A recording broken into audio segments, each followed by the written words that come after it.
Welcome to Labcorp Perspectives Oncology, where we connect on cancer, science, and patient care.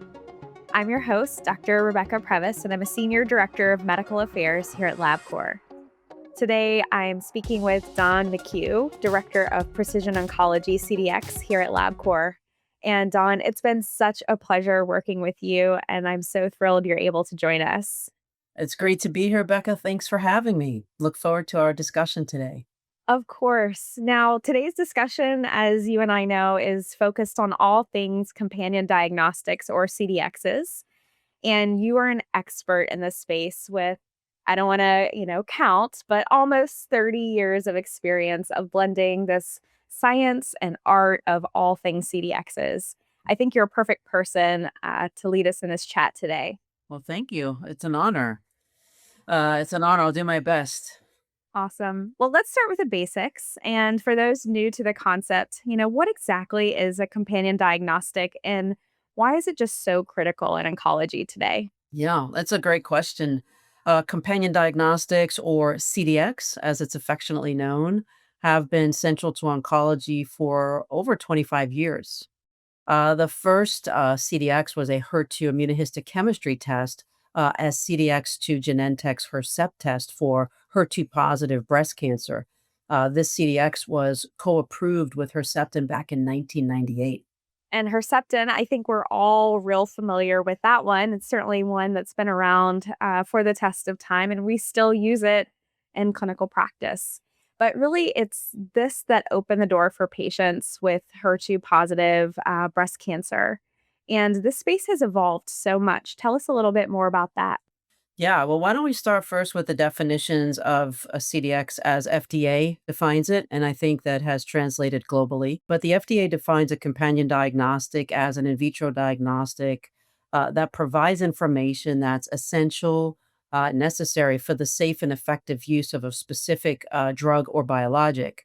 And in practice, CDX can have one of three functions: identify patients most likely to benefit from a therapy, which represents the majority of approved companion diagnostics; flag those patients who are at risk for serious adverse events, very important; and third, to help monitor treatment response so therapy can be adjusted. And as liquid biopsy advances in the precision medicine space, this will become more important. In sum, a CDX makes precision medicine possible. And the reason that this matters is because in oncology, most drugs are targeted to a biomarker, to a target. We've got our TKIs targeting EGFR, ALK and BRAF, HER2, KRAS, PDL1. All of them depend on a companion diagnostic test to confirm that biomarker's presence so that doctors can go and prescribe that medicine for the patient. So we can think of CDX as the backbone of precision medicine, but one can't exist without the other. The drug and the diagnostic go hand in hand. Exactly. So, why does this matter to us as oncologists, as a reference lab? Why is this so critically important and why are we talking about it?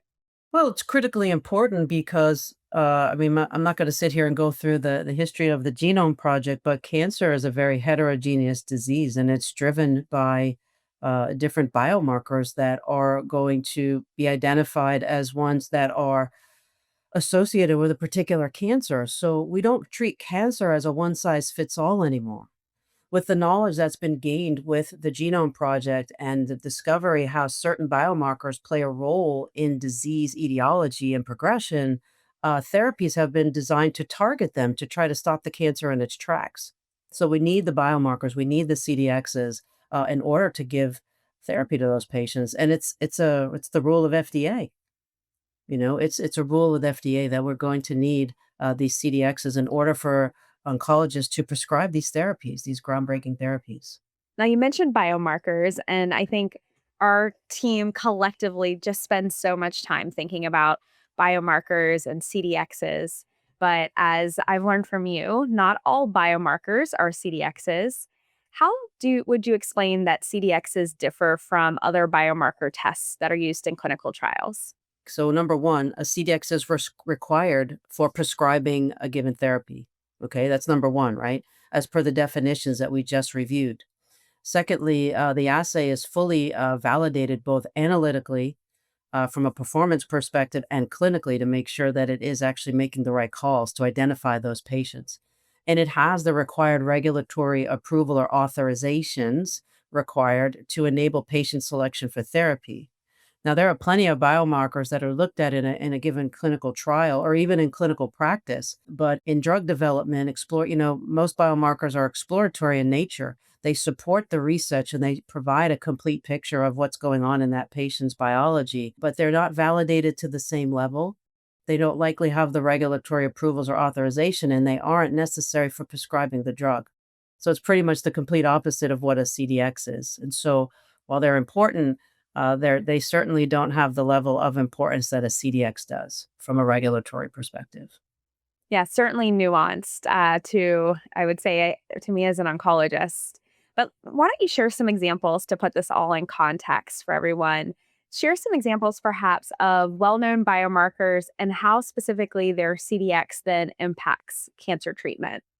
At the end of the year, it looks like there are about 43, well over 100 CDXs approved, almost 200, but that covered about 43 different biomarkers. Okay, so obviously the field is expanding and continues to expand. The majority of the CDX indications are tied to several biomarkers: EGFR, HER2, BRAF, KRAS, ALK, and PDL1 targeting therapies. So if we think about some of these as examples, we can say, okay, CDX can enable precise patient selection, right? It's like if you have the presence of this variant of this biomarker, I'm going to give you this precise therapy. And those examples, obviously, I think one of the more exciting ones now is look at all the renewed focus on KRAS G12C, or EGFR variants, or ALK.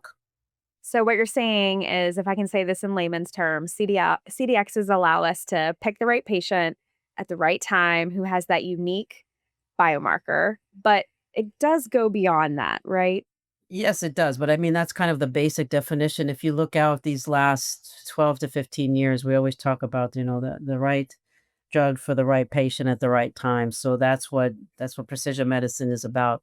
But we think about let's look at the HER2 population. We talked about HER2 at the very beginning of our conversation, but CDXs can expand treatment eligibility through refined biomarker thresholds. So in the beginning, it was all about HER2 high patients, right? Let's find those, and obviously in the IHC community, we have these varying cutoffs. But clearly, if you're considered high, then you are a candidate for HER2 targeting therapies. But with the evolution of the understanding of HER2 disease, now we've got HER2 high and HER2 low and even ultra low. So now we've expanded through the evolution of CDX technology to include a whole host of patients that were not able to benefit from HER2 targeting treatments. So that's amazing. The other advantage is liquid biopsy in oncology is particularly performed on tissue, okay, tumor tissue. But not all patients have tissue available. And so obviously the industry moved to explore, could we take a blood sample and find circulating tumor DNA and analyze that to identify patients or candidates? So liquid biopsy has expanded the patient populations that are available to assess for targeted therapies, most notably around EGFR and BRAF, but there are plenty of other examples that are coming where we'll see CDXs approved on liquid biopsy samples. And then there's even something more exciting is group therapy labeling. So, that's pretty excited where a doctor can order a single test for a class of therapies, an EGFR test to determine which EGR therapy they can select. So maybe I'll get your thoughts on some of that. Yeah, you brought up EGFR, and I thought that would be such a great example to dive in a little bit. I mean, that's been just such an interesting evolution in the CDX space. So, and I think there are a lot of good examples, but EGFR is well studied and there's been a lot of focus on it. I think one of the next exciting ones, of course, will be HER2 KRAS, but in EGFR in lung cancer, okay, it's a great example where EGFR mutations obviously conferred more aggressive disease. And so drug developers started to find ways to go after EGFR mutant tumors to see if they could reverse the course here of disease or stop it in its tracks. So, from a technology standpoint, EGFR CDX started out as a single gene assay and PCR. Okay, so that enabled the access to targeted EGFR therapies. Then liquid biopsy came on the scene again because in lung cancer, there's not always a lot of tissue available. So now we need non invasive means to look at these biomarkers. So then liquid biopsy came on the scene, allowing new drugs, new classes of EGFR therapies to join treatment of these patients. And then that NGS group labeling allowed one assay to guide multiple EGFR therapies. Okay. And one example is, you know, with these evolution of these CDX drugs, it helped osimertinib to become standard of care in first line non small cell lung cancer because it depended on CDX identified EGFR mutations to treat patients. So, one single example, there are many, but EGFR is definitely a good example of how CDXs are critical to the evolution of EGFR therapies and also helping us to get the best of those therapies for the benefit of patients. Yeah, I love that snapshot of the evolution. And, we sit in a space where things move so quickly. It feels as if every week there's a new approval for a new CDX and a match targeted therapy. And even though we see this rapid pace, I think the thing that I really take from that is this takes so much time, years, in fact. And, you and I are both in the diagnostic space, and we think about developing tests all the time, every day. But let's say I have a candidate targeted therapy that I'm working on developing. Why is planning for CDX development so important in the drug development timeline? In short, my colleagues will agree with me here. I think CDX development takes time. Whether you're building the assay from the ground up or you're taking an established assay and establishing a new claim, just developing and readying that assay takes about 12 to 18 months before that pivotal trial or that regulatory submission. Okay, so, and prior to that, you have to have discussions with your partner to make sure that you understand the needs and that they could be the right partner to help you. So you can add another 6 months onto that. So ideally, it'd be great if we could have the conversations 2 years out to start the journey of the conversations, because we do need the time. We also need to allow in parallel to getting the assay ready for that pivotal trial, for the regulatory submission. We need to plan for commercialization because, as excited as we are for the development and regulatory approvals, very critically is to be ready for that day one readiness post approval to hit the ground running and create the access so patients can be identified for treatment with this newly approved drug. So, what happens is you have to have these activities run in parallel. Late engagement challenges the whole situation. It's a domino effect. It compresses timelines, it can increase costs, and it can add risks to that coveted co approval that both parties are seeking. So, partnering early is key. One thing I really appreciate about you, Dawn, is that you make this seem really seamless, and it probably is in your mind. But as you pointed out, challenges and timelines and all different areas, these challenges pop up. I guess in your mind, what are some of those biggest challenges and obstacles in aligning both the drug and diagnostic approval pathway? These are just a few. I think what I'm going to share here is not everything, but I think, again, partners to the timing of partner selection is key. In my experience, when partners come to us relatively early, when we have that time to have a discussion so both sides can understand the requirements for this companion diagnostic and we can align, that is very key. But if there's late partner selection and there's already pressure added to the situation, that's going to be a challenge. So to align the two programs. There are also separate regulatory pathways. Obviously, drug development has a different regulatory pathway than a companion diagnostic, and sometimes there's less of an appreciation for the complexities and the timing of the CDX regulatory path. And so again, if it's not understood and we don't have the time to do it, it compresses thing and adds risk. And our job as diagnostic partners is to mitigate or eliminate risk. And now with the evolution, with all these biomarkers that are popping up, the populations are getting smaller and smaller. And small biomarker positive populations make the analytical validation and the statistical analysis challenging. And so, again, early discussions, understanding how we're going to tackle this and how we're going to get the samples to find the biomarkers, et cetera, is very key. Commercialization barriers, you can read everywhere about the challenges of CDX uptake post approval. A lot of it is driven by reimbursement delays. And something that's interesting and that I'd like to explore more and learn more about myself, but I came across this in some of my reading, is the strict global data privacy rules that prohibit or limit the movement of genomic data across borders. How does that impact what we're trying to achieve on a local and global scale if we can't get the data to get it to the authorities? So I'm not sure how much people take this into consideration, but I think it's something we should continue to think about going forward. I'll say from my perspective as an oncologist, getting this right proactively just feels and I know is so critically important. We want to ensure that we're confident in a CDX's approval. I don't think any clinician would ever want to risk exposing a patient with a tumor to a therapy that is excessively toxic or even worse, doesn't work. But if you do this from your perspective and a both a thoughtful and a proactive with a thoughtful and proactive partner, I think you set yourself up for success. And in your mind, what would that effective collaboration look like in practice? When I think about it, there's a lot that goes into a good collaboration. But I think, like in a relationship, we have to think of collaboration. This is a relationship. And we know that relationships are successful based on how well we communicate with one another, how we are able to express our needs to each other, and so on. And I think in this companion diagnostic co-development partnerships, communication to me is key. If we're not communicating, then I think that's where we can run into trouble. But again, effective collaboration is partnering early, having a clear joint strategy of how we're going to move the drug and the CDX together down that development pathway to regulatory approval and successful commercialization.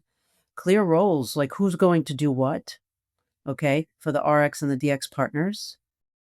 Early regulatory engagement, especially now, the drug developers are already having their regulatory engagement, but now we need to bring the diagnostic in and we need to engage early. We need to make sure our analytical validation plans are aligned to FDA expectations, our clinical plans, and our regulatory strategy so that we get that necessary feedback to inform what we do to minimize any delays, right, in getting things approved.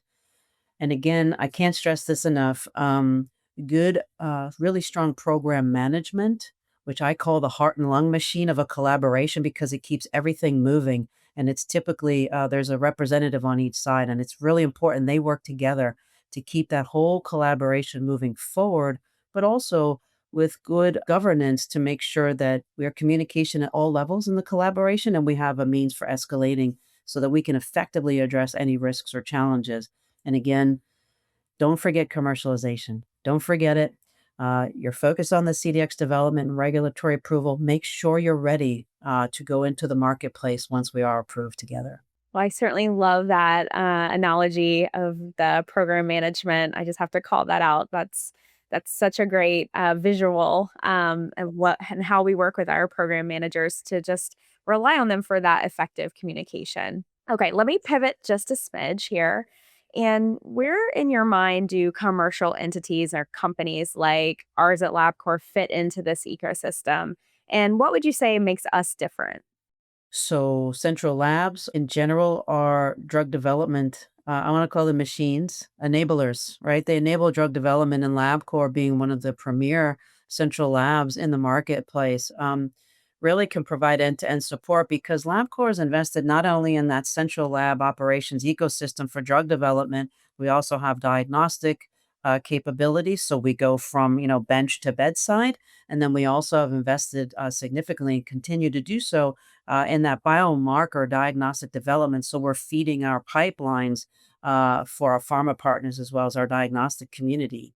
So we really provide end to end support, global clinical trial operations, enabling global drug development, assay development, in this case, companion diagnostic development with their acquired validation and regulatory capabilities, and then the ability to commercialize. So it's again, it's not enough to get it approved. We've got to put it into the marketplace. And LabCorp has a global footprint and global partners that will allow us to bring these companion diagnostics where they need to be, where the drug is approved, we would like to follow. Now, I've kind of asked all of my guests to date to look into their crystal ball into the future, which is very unfair, I realize, but it's a little fun as well. And I'm going to ask you to do the same. So get your crystal ball out, and I want you to look ahead in this oncology space. What trend, or maybe it's emerging technologies like you mentioned liquid biopsy or AI, we hear that a lot. How do all of these things impact the CDX landscape? Well, had some thoughts on this. I think that we seem to just continually evolve, no matter what segment of life that we're in, or in the business or industry. There is constant technology evolution, and it seems to be moving at a rapid pace. And the companion diagnostic marketplace, which is part of precision medicine, part of precision oncology, is no exception. Number one, we're going to experience double-digit growth in the market between now and 2030. We're already at almost a $10 billion market that's going to probably go up to 20-30 billion dollars. That includes the partnering side and the diagnostic side. So continued growth. And why is that? One, because of the continued investment in oncology therapeutics that get to the problem, that get to the root cause to really solve these problems for patients, but also other therapeutic areas, cardiovascular disease, neurobiomarkers, immunobiomarkers. So as they start to come up and get validated, then the goal is to bring those to market. So continued investment in looking for biomarkers of disease. So we stop treating disease like a one size fits all, and we customize therapy according to a patient's characteristics. So that's one, market growth. Number two, we talked a little bit about earlier, is a shift from single gene testing to comprehensive genomic profiling, where we look at a slate of biomarkers all at once, and that uses next generation sequencing technology, both on tissue and liquid biopsy. That will continue to evolve so that we can get more information per sample, making the whole process more efficient. Artificial intelligence and machine learning will help us find new biomarkers, but also we'll start to see a shift towards AI and machine learning develop diagnostics. So that's a new area that, again, we could probably come back and do a whole podcast on. And then an area maybe that's near and dear to your heart, I'm not sure, but increased digital pathology adoption. That's been around for quite some time, but it's continuing to be refined so we can standardize the IHC scoring and biomarker interpretation to remove all that variability. A couple more thoughts. Decentralized NGS testing. NGS is a complex technology. And so instead of having it in the hands of a few, by decentralizing it, then we'll be able to make it more ubiquitous, more readily available, and again, obviously enable patients to get access to these important tests. Having kitted NGS solutions is very important, and Labcorp is well positioned to support this with our kitted NGS strategies. And then finally, we should see an increased global regulatory alignment to make it easier to define what a CDX is and what the process is to get it approved. I think you'll see the regulatory agencies around the world talking to each other more to start to harmonize that to make it easier to be successful in multiple regions. So that's just a couple of things. So your crystal ball is jam packed with lots of visions for our future. So I'm so grateful for that. But now I'm going to ask you to put on your advice hat here. What advice are you going to give to pharma partners or other diagnostic teams out there that are just starting a CDX project today? Come talk to us early, even when you don't think you may need a CDX. If you have a therapy that has a unique mechanism of action and you're starting to look at biomarkers in the broad scale, think that you may need a CDX at the end.